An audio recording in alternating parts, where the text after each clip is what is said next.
Hello, this is another one of my videos on Alistair Parker's short history of the Second World War. This comes from the final chapter, The Impact of War, and deals with resistance in Western Europe and in Asia. In the previous video we looked at resistance in Eastern Europe and the Balkans. Now let's turn to Western Europe, where the situation was quite different.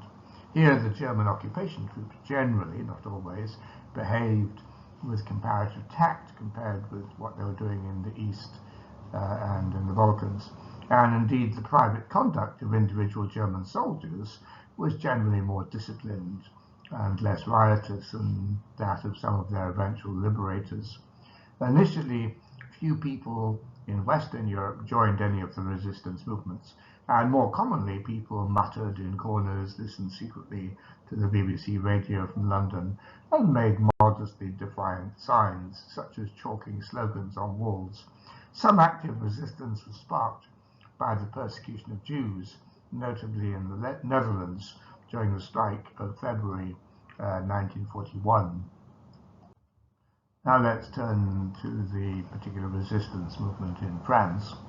Resistance across Western Europe was reinforced after the German invasion of the Soviet Union in June 1941, with the communists everywhere reinforcing the resistance movements.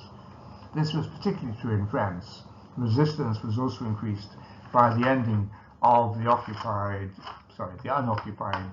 zone which the Germans initially left to Vichy French government, and the disbanding of the 100,000-man army allowed under the 1940 armistice. This was in November 42, leading regular soldiers to become resistors. Then in 1943, compulsory labor service in Germany forced many people to choose between deportation and disobedience, with the result that many joined the resistance. In southern France, the Maquis bands grew rapidly, living in the mountains and sometimes living by theft, and so terrorizing the local population even more than the German garrisons. By 1944, they had turned some areas into redoubts and could resist all but overwhelming German concentrations of force. The British and Americans never gave high priority to supporting the Western European resistance movements. Allied commanders didn't think of them as reliable forces, though they might well be able to act as a supplement to their own efforts. Even at the time of the Normandy landings, most of the French resistance were not armed for prolonged engagements, and the Allied air chiefs didn't think that dropping supplies and weapons to irregular forces should have a high priority. Nevertheless, 50,000 of these people had weapons, and some 10,000 were seriously armed for combat. The military success of the Western resistance movements is hard to measure. Through sabotage or calculated administrative delay, they were able to accomplish more than they would through armed attack.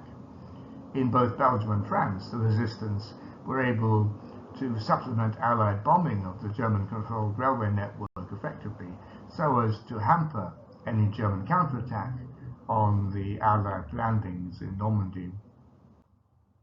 The resistance was also effective in creating clandestine escape routes by which experienced Allied airmen who had been forced to bail out of their aircraft west of the German border could return to their squadrons.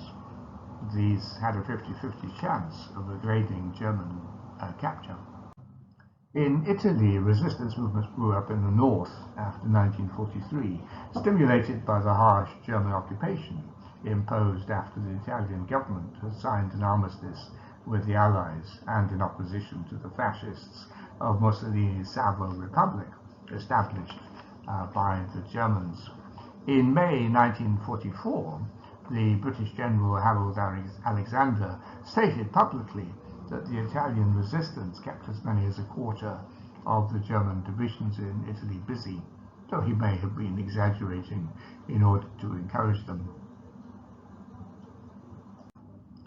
There were probably about 80,000 effective resistance combatants in Italy, with perhaps twice as many willing to fight if they had weapons. In April 1945, the Italian partisans seized control of almost every town in northern Italy, accelerating the departure of the retreating armies and taking revenge on those who had supported Mussolini's republic, including Mussolini himself. And they ran affairs in the towns they'd taken for up to 2 weeks before the Allied forces arrived. In both France and Italy, the resistance may have frightened its friends, even more than it frightened the Nazis and their helpers. When General de Gaulle in France struggled to re-establish independence in 1944, he worried most about the resistance. Although its fighters came from all sections of society and from every shade of political opinion, most were young, adventurous, and hostile to hierarchies. They were opposed to the cautious conservatism embodied by the Vichy state and supported by the propertied and those of established social position. They wanted reform, democracy, and popular emancipation. They included a well-organized communist faction, which also had much support from those non-communists who had been impressed by the wartime achievements of the Red Army in the East. De Gaulle feared that the communists would try to seize power at the moment of liberation, exploiting the arms and prestige of the resistance, and whilst covering him with praise, denying him actual power. Thus, when the resistance took control of Paris, he insisted that the Allies let him take a French armoured division to the city in order to secure its control. De Gaulle gained many supporters from those who had defected from the Vichy regime, and he nominated carefully chosen individuals as prefects to govern the country, facing particular difficulty in the southwest, where the German armies had been able to withdraw without pursuit and local resistance leaders had taken control. He travelled across the country using his own prestige to establish order, thanking the resistance but asking them to disarm, surrender their weapons, and resume civilian life, or join the National Army if they still wanted to fight. Those in the resistance who objected to the re-establishment of the pre-war order were bitter but unable to prevent the process.